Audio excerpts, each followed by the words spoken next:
Ada banyak institusi baik pemerintah maupun swasta mempunyai program untuk membina UMKM. Tapi pengembangan usaha UMKM terus saja jalan di tempat. Dalam rangkaian CEO Kompas 100 Selasa 16 November, pemerintah, perusahaan BUMN, dan swasta duduk bersama untuk mengupayakan UMKM bisa naik kelas. Teten Masduki, Menteri Koperasi dan UMKM, menyoroti kontribusi UMKM dalam perekonomian Indonesia yang sangat besar. Pelaku usaha di Indonesia 99,9% adalah UMKM dan kontribusi terhadap PDB ada 61% dan penyerapan lapangan pekerjaan sebesar 97%. Dari data-data ini bisa dikatakan tulang punggung perekonomian Indonesia adalah UMKM. Tapi kita diingatkan oleh Bank Dunia harus segera memperbaiki kualitas lapangan kerja, terutama lapangan kerja kelas menengah. Ungkap Teten. Menurut Teten, tantangan ke depan adalah scaling up usaha mikro.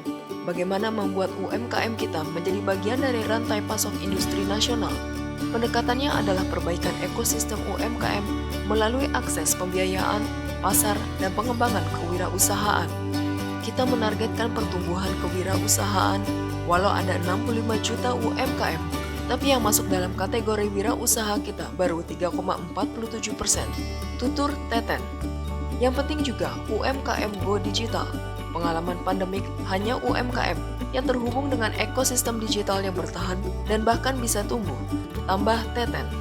Menurut data Kemenkop, transaksi di e-commerce meningkat 54% atau lebih dari 3 juta transaksi per hari. Menurut Muhammad Fadrin Rashid, Direktur Bisnis Digital PT Telkom Indonesia Tbk, pandemik ini sudah menjadi Chief Transformation Officer yang paling efektif. Ada banyak perusahaan yang sudah menerapkan berbagai upaya untuk transformasi digital yang tidak berhasil, tapi gara-gara pandemik, upaya mereka jadi berhasil. Di Telkom kami berperan untuk memastikan infrastruktur digital itu ready untuk masyarakat termasuk UMKM. Saat ini, memang kalau ditanya akses yang dimiliki Telkom, kalau dibulatkan itu 100%. Tutur Fajri. Sementara untuk pembiayaan menemukan formula skema pembiayaan UMKM yang tepat tak kalah rumitnya. Di BNI, menurut Rian Eriana Kaslan, Vice President Bisnis Digital Bank Negara Indonesia Tbk, pembiayaan UMKM disesuaikan tingkatannya. Menurut Rian, untuk UMKM yang masih mikro, BNI memberikan CSR yang mudah diakses. Sementara untuk UMKM yang lebih unggul, BNI mengucurkan KUR yang bisa diakses lewat mobile banking. Kami juga mendukung UMKM untuk bisa melakukan transaksi dengan KRIS supaya bisa lebih mudah bertransaksi digital. Tambah Rian. Sementara Link Aja yang mendukung 65 juta UMKM dalam jaringan supplier penjual pulsa mencoba memberikan nilai tambah dari data analisis transaksi UMKM.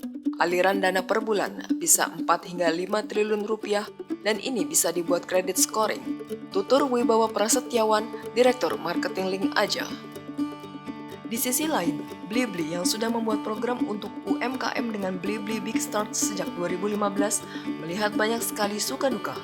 Ada satu faktor yang merupakan kultur yang memang sudah ada dalam DNA kita. Jadi strategi Blibli untuk UMKM itu memakai filosofi yang cocok untuk Indonesia, yaitu Tutwuri Handayani, yaitu kita mencoba memberikan teladan, contoh langsung dan action, tegas Kusumo Martanto, CEO Blibli.